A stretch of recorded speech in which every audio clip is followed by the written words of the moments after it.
The flight to New York leaves in 3 hours. I do not want any mistakes. Carter Vance buttoned his dark suit jacket in front of the mirror in the grand entrance hall of his sprawling Bel Air estate. He did not look at his mother when he said those words. Nor did he look at Emily, the young employee in the light blue uniform, who stood silently a few steps away from the empty wheelchair. The Los Angeles mansion was a monument to Carter's immense success. It featured pristine white walls, bulletproof glass, and absolute silence, acting as a sterile fortress designed to maintain control over everything, especially the disease that was steadily devouring Mrs. Teresa's fading mind. Sitting on the living room sofa, staring blankly at an invisible point on the wall, Teresa wore a pale yellow blouse that had been perfectly ironed. Carter paid an absolute fortune every single week to a team of 3 elite specialists, a private neurologist and a strict nutritionist, just so his mother would live exactly like this. Clean, heavily medicated, completely quiet, and undeniably safe. Dr. Robert is arriving at 5 o'clock to measure her blood pressure, Carter stated coldly, adjusting the heavy luxury watch on his wrist. The strict dietary plan is on the kitchen whiteboard. Unsalted vegetable puree at 1 o'clock, liquid supplement at 4 o'clock. If she gets agitated, give her the blue pill. If she does not calm down, call the paramedics. Is that understood, Emily? Yes, Mr. Vance. Everything is perfectly clear, the young woman replied immediately, lowering her gaze to the marble floor. Carter simply did not trust her. Emily had only been working in the massive house for 1 month, taking over after the sudden departure of 3 highly trained nurses who constantly complained about Teresa's severe hostility. Emily was not even a registered nurse. She was actually the night shift cleaner who had desperately asked to cover the extra daytime hours to earn more wages. Carter had accepted out of sheer desperation, but something about the young woman's gentle attitude bothered him deeply. She was far too soft, far too close. Sometimes he even heard her humming while she cleaned. In that cold house, there was absolutely no reason to sing. I am leaving now. I will return on Friday. Carter did not even step closer to say goodbye to his sick mother. He knew perfectly well that Teresa would not recognize him anyway. For many long months, she had only seen him as a random stranger in a dark suit, or even worse, just another clinical doctor. He shut the heavy main door with a sharp slam that loudly echoed across the entire first floor. Outside in the wide driveway, his loyal driver waited with the rear door of the black luxury sport utility vehicle wide open. "To the airport, Mr. Vance?" the driver asked politely.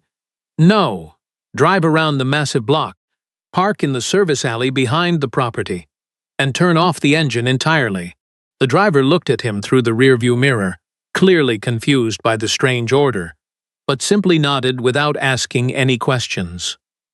In the quiet back seat, Carter opened the security camera application on his phone. The screen was completely black.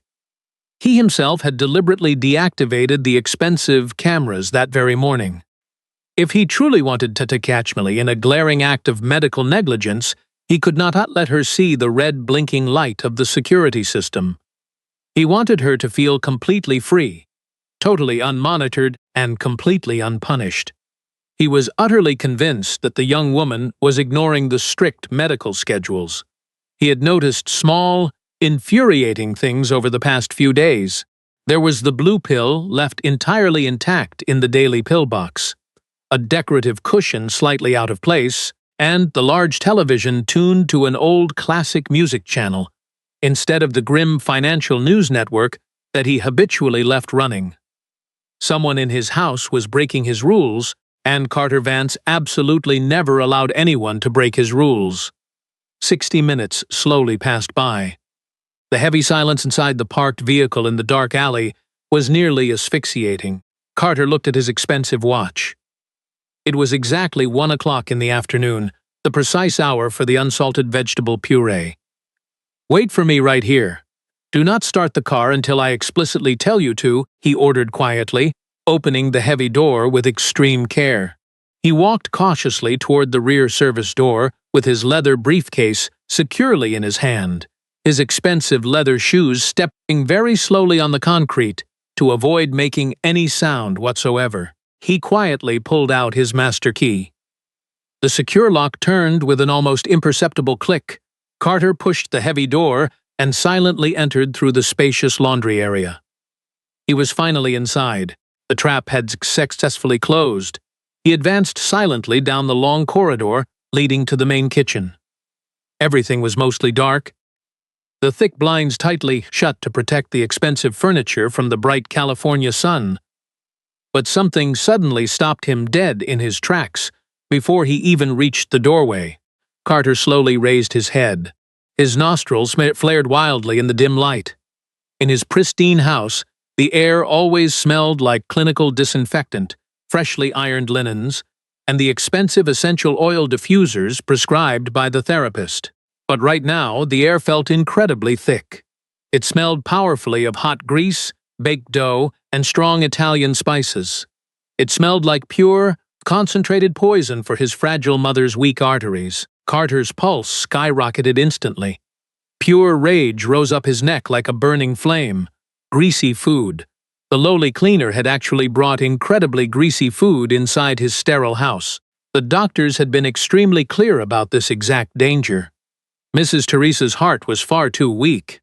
Her digestive system barely tolerated thin liquids, and NC excess sodium could easily trigger a fatal hypertensive crisis. He gripped the thick handle of his expensive briefcase until his knuckles turned completely white. Simply firing her was no longer going to be enough. He was going to ruthlessly sue her. He was going to guarantee that Emily Bates would never secure another job in this entire city. He kept advancing down the main corridor, which seamlessly connected the large kitchen to the grand dining room decorated with dark wood. The overwhelming smell of melted cheese and spicy pepperoni grew increasingly intense, feeling almost offensive amidst the cold minimalist decoration and the expensive abstract paintings hanging on the walls. Suddenly, a totally unexpected sound violently tore through the sepulchral silence of the vast mansion. Carter completely froze just 1 meter away from the dining room door, instinctively holding his breath. It was indeed a voice, but it was not Emily's voice desperately apologizing or speaking on her mobile phone. It was a laugh, a loud, vibrant, and incredibly deep laugh. It was a joyous sound that completely chilled the blood in his veins, not out of fear, but out of absolute, staggering disbelief. It had been exactly 5 years, ever since the tragic death of his father and the brutal advancement of the cruel Alzheimer's disease, since that specific laugh had echoed through the lonely walls of this house. It was his mother's authentic laugh. Carter took a very slow step forward and carefully peeked through the wide doorframe, remaining safely hidden in the deep shadows of the hallway. What he witnessed completely took his breath away, leaving his mouth literally hanging open, paralyzing him as if he had just crashed into a solid concrete wall. The bright natural light poured generously through the immense garden windows, warmly bathing the large wooden table in a rich golden hue. Right there, in the very center of this beautiful scene, sat Mrs. Teresa. She was not hunched over, she did not have a terrifyingly empty stare, nor did she possess the gray, apathetic face that Carter had been seeing for many long months.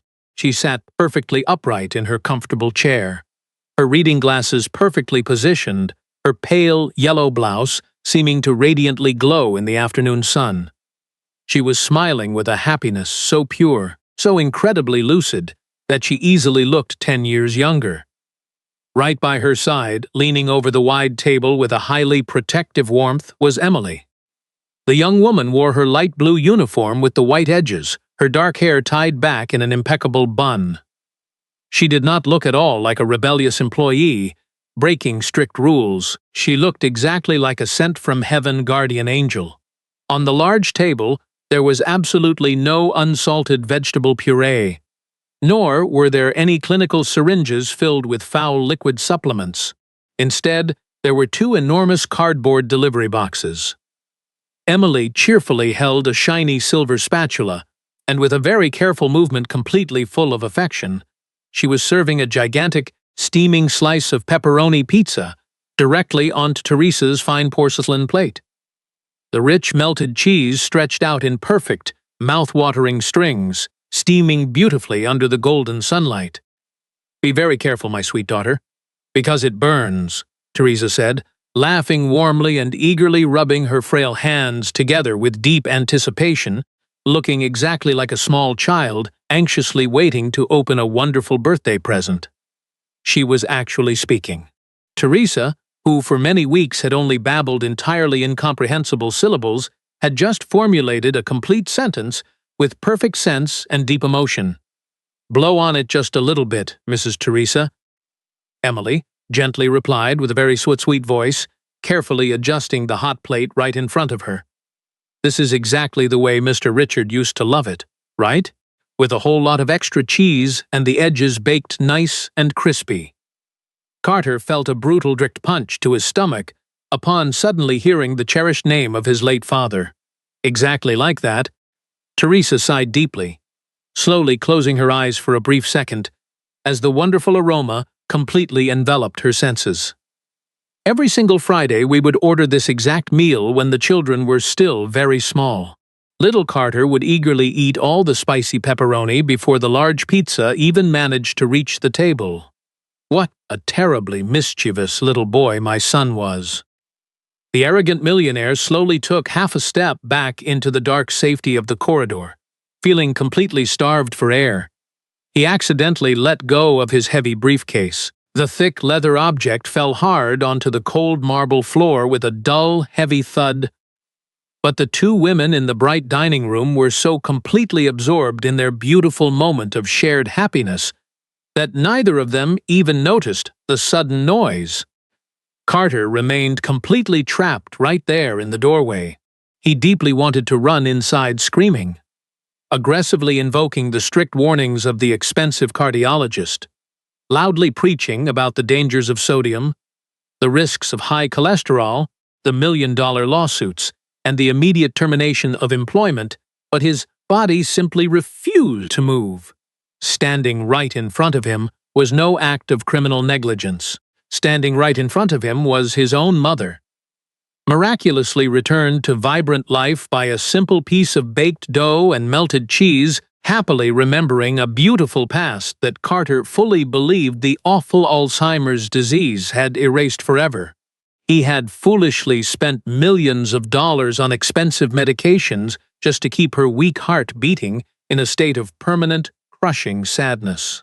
Emily, armed with nothing but a simple hidden pizza and a remarkably kind conversation, had successfully given his mother her soul back.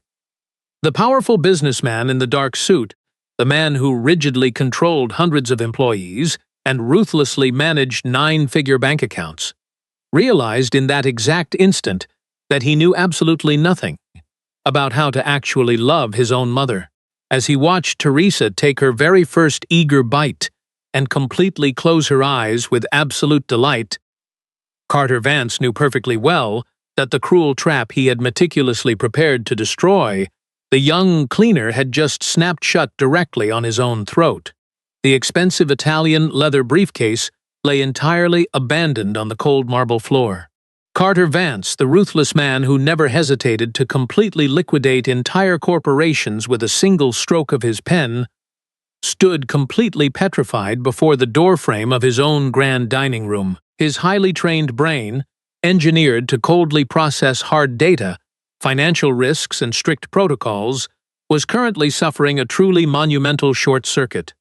Right there was his sweet mother, the exact same woman who only that very morning had seemed like nothing more than an empty shell, a tragic gray-haired ghost who could barely sustain a blank stare at the blank wall.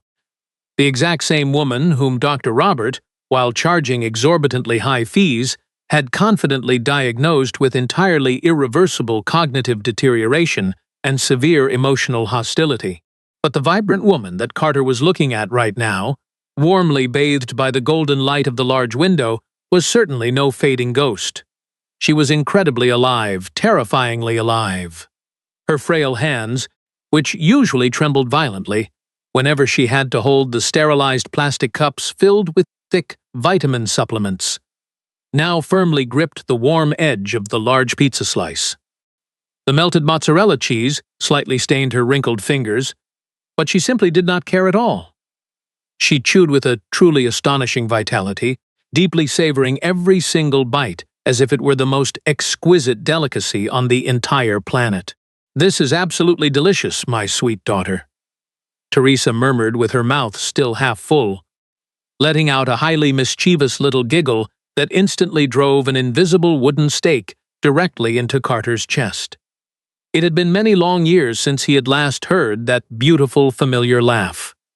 Emily, sitting calmly by her side, picked up a regular paper napkin, not the sterilized and hypoallergenic towels that the expensive doctors strictly demanded, and gently wiped the corner of the elderly woman's smiling lips. "Eat very slowly, Mrs. Teresa.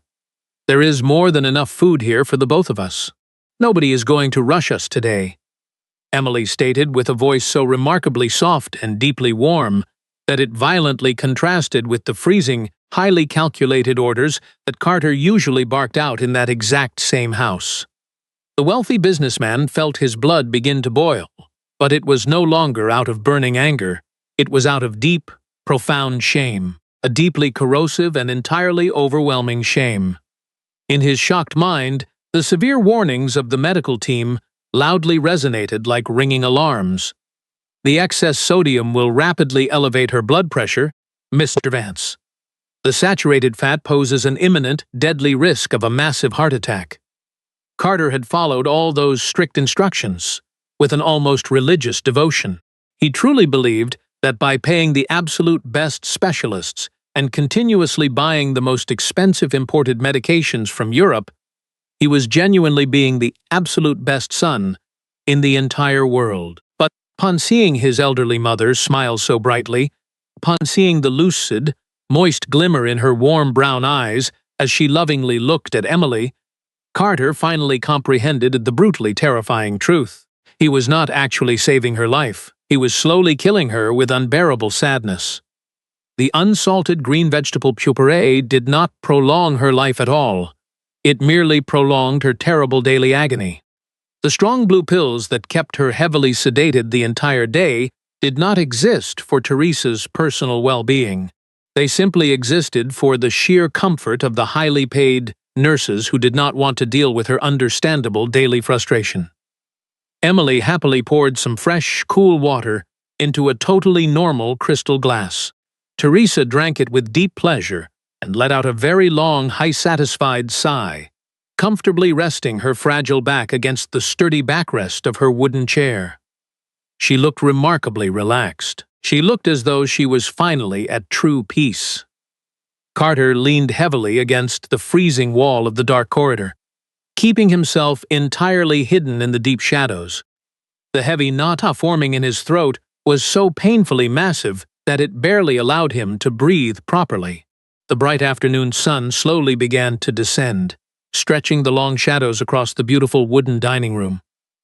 Mrs. Teresa gently left the thick crust of the pizza resting on her fine porcelain plate. She sighed very deeply with a completely serene smile beautifully drawn across her aged face. Emily slowly began to gather the used paper napkins with very calm, gentle movements, intentionally trying not to interrupt the profound peace of the beautiful moment. "I am so glad that you came to visit me today," Teresa suddenly whispered softly. Her frail voice no longer possessed the vibrant strength from just moments before. It sounded incredibly fragile, deeply distant, and heavily loaded with a terribly heavy nostalgia. Emily immediately stopped what she was doing, left the crumpled napkins resting on the table, and looked the elderly woman directly in the eyes. "I truly love being right here with you," the young caregiver warmly replied, perfectly maintaining her soft, incredibly comforting tone. Teresa slowly raised a visibly trembling hand. Her frail fingers, heavily marked by dark age spots and the ugly purple bruises from constant intravenous access, desperately sought Emily's warm hand across the clean tablecloth. The young woman did not pull away. On the contrary, she gently wrapped the elderly woman's hand completely between her own, offering true, undeniable warmth. The silence echoing throughout the massive house was absolutely absolute. Carter, remaining hidden just a few feet away in the dark hallway, tightly clenched his fists against the cold wall. His pulse heavily throbbed in his temples with a truly painful, relentless force. "I was so incredibly afraid that you were not going to come today," Teresa continued softly, and suddenly her tired eyes completely filled with warm tears. They were certainly not tears born from physical pain, but rather from a deep wound of the soul that the terrible Alzheimer's disease had simply not been able to erase. "I knew perfectly well that today was your free day from the university, but I was so terrified that you would much rather go out with your young friends than come here to see this boring old woman." Emily swallowed very hard. Her slender back tensed almost imperceptibly. Carter, standing in the cold darkness, deeply furrowed his brow in pure confusion. The university. Emily was certainly not currently attending any university. She had barely managed to finish her basic high school education at a poorly funded public school before immediately starting to work long hours, scrubbing dirty offices and cleaning massive houses. "I would absolutely never be too busy to come and see you," Emily finally said, her soft voice trembling for a tiny fraction of a second, before quickly stabilizing itself. Teresa tightly squeezed the young woman's hand with even more strength. A single solitary tear slowly slid down her deeply wrinkled cheek, beautifully shining under the golden afternoon sunlight. "I missed you so incredibly much, Penelope." That specific name dropped into the quiet dining room like a massive, incredibly heavy bomb. Out in the dark corridor, Carter entirely stopped breathing. His weak knees instantly failed him.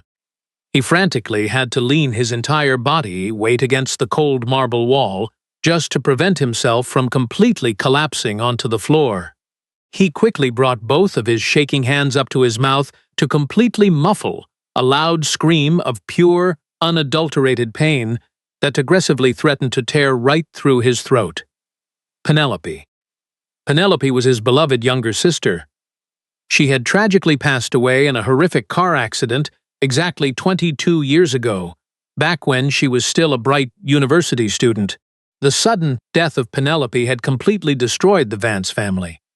It had permanently extinguished the bright light in Teresa's warm eyes and had systematically transformed Carter into the deeply cold, workaholic man obsessed with total control that he sadly was today. The extremely strict rules established by Mrs. Teresa's expensive neurologists dictated an absolutely unbreakable protocol for these specific, highly delicate situations. Reality orientation therapy. The strict doctors had been entirely adamant about this rule. If Teresa ever mentioned Penelope, they had to correct her immediately. They had to tell her, looking straight into her eyes, that Penelope was dead, that she had tragically passed away decades ago, and that she was currently suffering from a severe episode of mental confusion. Carter had personally watched the highly paid nurses do exactly this. He had witnessed how, upon strictly applying that cursed medical protocol, his mother's frail eyes would instantly fill with pure, unadulterated terror. He had watched Teresa brutally relive the lacerating pain of completely losing her beloved daughter for the very first time over and over again, crying out with loud screams, aggressively hitting herself on the chest, until the absolute despair forced the doctors to quickly inject a powerful sedative just to knock her out. That was the supposedly correct medical procedure.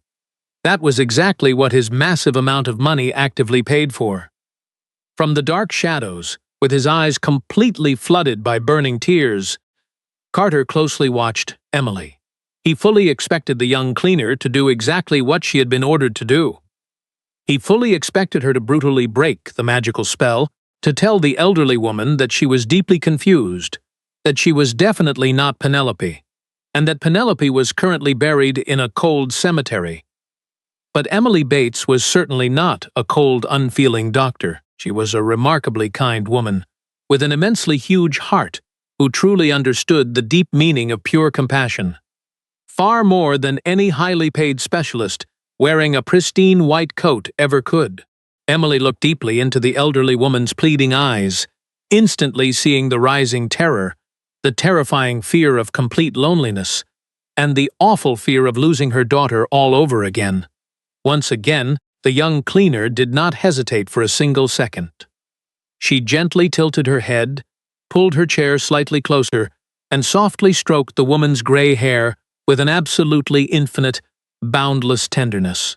"I also missed you so incredibly much, Mom," Emily softly replied, her sweet voice visibly breaking with deep emotion, fully accepting the difficult role, willingly sacrificing the harsh clinical truth, just to protect the thoroughly shattered heart of the elderly woman.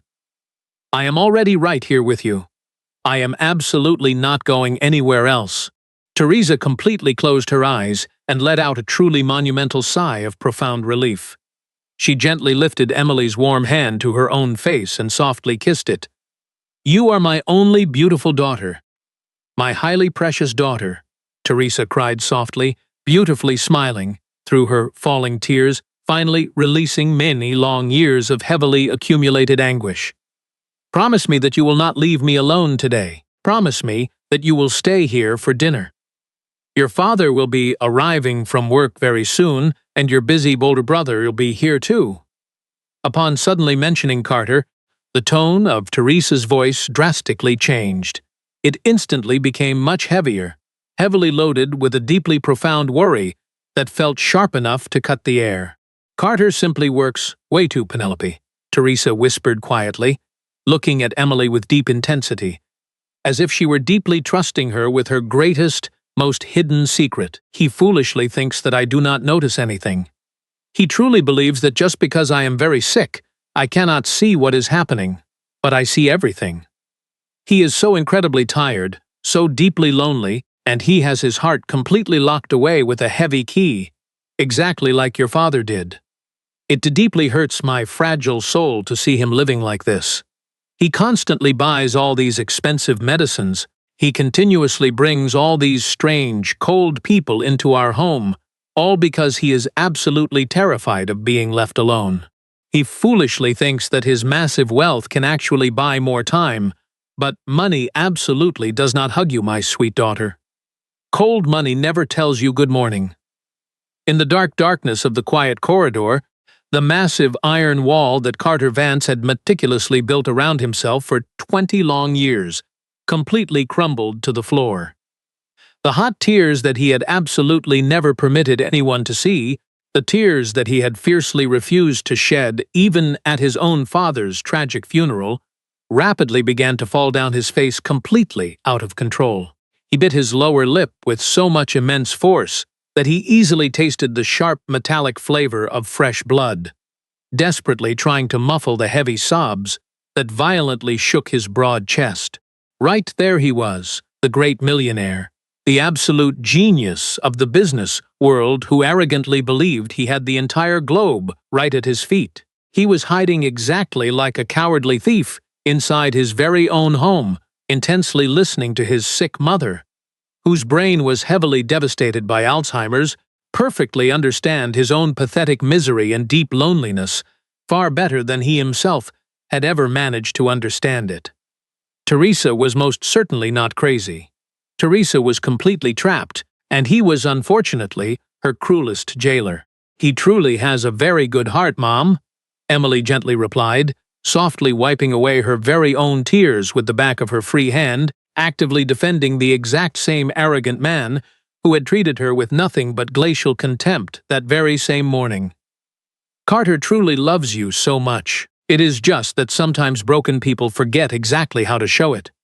Sometimes terrible fear makes us act in a horrible way that is not truly who we are deep down." "I know, Penelope. I truly know," Teresa sighed heavily, slowly closing her tired eyes, feeling suddenly exhausted by the massive emotional avalanche. "Please help him, my sweet daughter. Do not ever leave him completely alone. Promise me this right now." "I promise you, Mom. I promise," Emily whispered softly, gently kissing the elderly woman's forehead. Carter simply could not bear standing there for a single second longer. The crushing pain in his heavy chest was entirely physical, an absolutely unbearable pressure that aggressively threatened to completely asphyxiate him right on the spot. He desperately wanted to run directly into the bright dining room. He wanted to fall completely to his knees, right in front of the empty wheelchair, tightly hug his mother, and deeply beg for true forgiveness for all those awful years of icy coldness, for the terrible sedative pills, and for constantly treating her like a broken clinical patient instead of a beloved mother. He wanted to immensely thank that young cleaner for having beautifully gifted Teresa with the absolute most peaceful moment she had experienced in almost half a decade. He quickly dried his falling tears with the expensive sleeve of his designer suit, completely ruining the incredibly fine silk fabric in the desperate process. He took a very deep, highly trembling breath of air to somehow stabilize his shaking body. He was finally going to step entirely out of the dark shadows. He was going to permanently change absolutely everything. He was going to fire all the cold doctors and officially hire Emily full-time, and he was finally going to be a truly real son. But cruel destiny and a deeply wounded pride always have a terribly wicked way of manifesting themselves when someone has lived far too long completely in the dark. Upon finally taking his very first step forward, entirely determined to enter the sun-bathed dining room, Carter's right foot accidentally struck the heavy leather briefcase that he had dropped mere minutes earlier. The loud crash of the heavy metal locks, violently striking against the hard marble floor, loudly echoed throughout the entire massive house, exactly like a fired gunshot. In the bright dining room, the beautiful magical spell shattered into a million pieces in a tiny fraction of a second. Emily instantly let go of Teresa's frail hand and leaped up to her feet, turning as pale as a blank sheet of paper. Her racing heart gave a truly wild jolt inside her chest. She instantly recognized that distinct sound. She knew perfectly well that someone was standing right there in the dark corridor. She knew beyond a doubt that she had been entirely discovered, blatantly breaking each and every one of the strict rules of the house. Teresa completely opened her eyes with a massive jolt, terribly frightened by the sudden loud noise, deep confusion rapidly taking full control of her aged face once again. The heavy, dark veil of Alzheimer's violently crashed down upon her with an absolutely brutal force. The profound peace completely vanished into thin air. The sweet face of Penelope entirely disappeared from her fragile mind, and standing right in front of her was absolutely nothing but a deeply terrified young woman, wearing a light blue uniform. Carter remained completely petrified in the wide doorway, his face still red from crying, his wide eyes entirely fixed on the highly imminent disaster. The golden opportunity for true redemption had slammed shut, and a terrible confrontation was about to begin. The echoing sound of the metal hitting the marble completely destroyed the warm atmosphere, shattering the bubble of love Emily had built. The terrified young caregiver trembled with such extreme violence that the porcelain plate completely from her fingers. It shattered into sharp pieces against the floor with a deafening crash, spreading greasy pepperoni across the polished wood. Teresa let out a muffled scream of sheer terror. The sudden noise, the electric tension, and the terrified expressions of the employee acted like a fulminating poison on the elderly woman's fragile brain. Carter Vance finally crossed the doorway and fully stepped into the bright light of the dining room. Just seconds before, he had been a broken, weeping son. But upon being discovered, his oldest, most destructive defense mechanism activated automatically. His iron pride absolutely could not stand feeling weak. He could not permit the night shift cleaner to see him with red eyes and a completely shattered soul. So he did the only thing he knew how to do. He viciously attacked. "What in the world is the meaning of this filth on my mother's table?" Carter roared, his deep, highly authoritative voice making the large windows visibly shake. Emily backed away, unknowingly stepping on the broken porcelain. Her brown eyes were wide open, completely full of terrified tears. She perfectly knew the ruthless man standing before her. Carter Vance was an implacable, highly vindictive businessman capable of entirely destroying a person's life with one single angry phone call. "Mr. Vance, please. I can explain everything to you," Emily stuttered with a completely broken voice, tightly clasping her shaking hands together. "Shut your mouth right now," Carter barked, quickly taking 2 rapid strides until he was less than 1 meter away from her. "Are you completely stupid? Or did you simply decide to ignore the strict medical orders I explicitly gave you just 2 hours ago?" He pointed an accusing finger at the greasy cardboard boxes resting on the expensive imported tablecloth. "Sir, please listen to me. For the love of God," Emily begged, hot tears rapidly sliding down her pale cheeks. Mrs. Teresa had absolutely not been able to swallow that awful green puree for 3 entire days. She was completely starving for a real memory. The sheer truth in Emily's honest words hit Carter right in the chest like a heavy sledgehammer, because he himself had just witnessed the undeniable proof. But his wounded ego was a truly untamable monster. Admitting the cleaner was right meant fully accepting that he had essentially tortured his own mother for many months under the totally false shield of medical science. "Since when does your cheap public school diploma give you the right to dangerously diagnose my sick mother?" Carter mocked with a highly cruel, dry laugh, completely devoid of any humanity. "You are heavily risking her fragile life with this dangerous sodium." Teresa, completely huddled in her chair, began to sob silently, tightly covering her aged ears to block the awful yelling. "What did you actually want to do, Emily? Did you secretly want to kill her so you would not have to clean up after her anymore?" Carter cruelly accused, backing the terrified girl against the heavy wooden table. Emily gasped for air, deeply heartbroken by the wicked accusation. "No, please, I truly love her," Emily cried out, desperately shaking her head. "She called me by her deceased daughter's name, Mr. Vance." She was finally at peace. Hearing Penelope's name was the absolute final straw for Carter's fragile ego. "My sister has been dead for 22 years," Carter roared, violently slamming his fist on the table. "You are entirely fired, and I will personally make sure my expensive lawyers ruthlessly sue you for attempted murder and medical negligence." Emily felt the solid floor completely vanish beneath her feet. If she was sued, she would definitely lose the ability to feed her 2 younger siblings. She fell straight to her knees, directly onto the greasy pizza remains, and the broken glass, completely ignoring a sharp piece of porcelain that deeply cut her leg. "Mr. Vance, I beg you, do not sue me," Emily cried from the floor, entirely humiliating herself before his crushing power. "I have 2 small siblings who desperately depend on my small salary. My only intention was to give your mother the true love that nobody in this cold house gives her."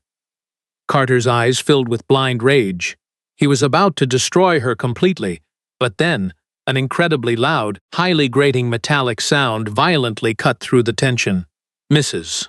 Teresa, the frail woman diagnosed with severe muscular weakness, was tightly gripping the armrests of her chair, her knuckles completely white from the colossal effort. Ignoring the deep pain and her rusty joints, Teresa slowly stood up on her own 2 feet. "Mom, do not stand up, you will fall!" Carter yelled, suddenly terrified, reaching out to catch her. "Do not touch me!" Teresa screamed with the incredibly firm, highly authoritative voice of the strong matriarch she had once been. She took slow, agonizing steps and deliberately planted her fragile body directly between the furious millionaire and the weeping young woman on the floor.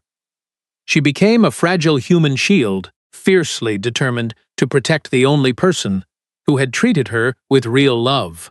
"You do not protect me. You keep me as a prisoner in this sterile jail," Teresa shouted at Carter, her eyes burning with undeniable clarity. "You let those cold men tie me down, but this sweet girl is the only one who looks me in the eyes. If you throw this good girl out, then you must open the door for me too, because I would much rather die of hunger on the cold street next to someone who actually hugs me than live 100 years in this beautiful crystal prison with you." Her weak body finally gave out and she collapsed into Emily's arms. Carter, blinded by humiliation, viciously threw Emily out into the freezing rain without a single cent. But the very next morning, When the doctors tried to heavily sedate his terrified mother, Carter finally broke, fired the doctors, found Emily's address in a notebook, and begged for her forgiveness on his knees in the mud. True wealth is absolutely never measured by the vast amount of money securely stored in heavy bank vaults, nor is it defined by the massive size of the luxurious houses we painstakingly build to proudly show off to the world. Throughout our short lives, we often become completely obsessed with maintaining perfect control, mistakenly believing that strict rules, expensive treatments, and pure financial power can successfully shield us from the inevitable pain of aging and loss. However, the most profound healing rarely comes from a sterile clinical protocol or a highly expensive pill. It comes directly from the simple, deeply human acts of pure compassion. A shared meal, a gentle touch, a remarkably patient listening ear, and the sweet willingness to meet someone exactly where they are. When the mind tragically fades and precious memories begin to heavily slip away, the fragile human heart still completely remembers how it feels to be genuinely loved. We must absolutely never allow our fierce pride or our deep-seated fears to blind us to the vital importance of true empathy. We must actively choose to offer warmth instead of cold isolation, fully realizing that a single moment of genuine connection is vastly more valuable than a lifetime of empty, lonely perfection.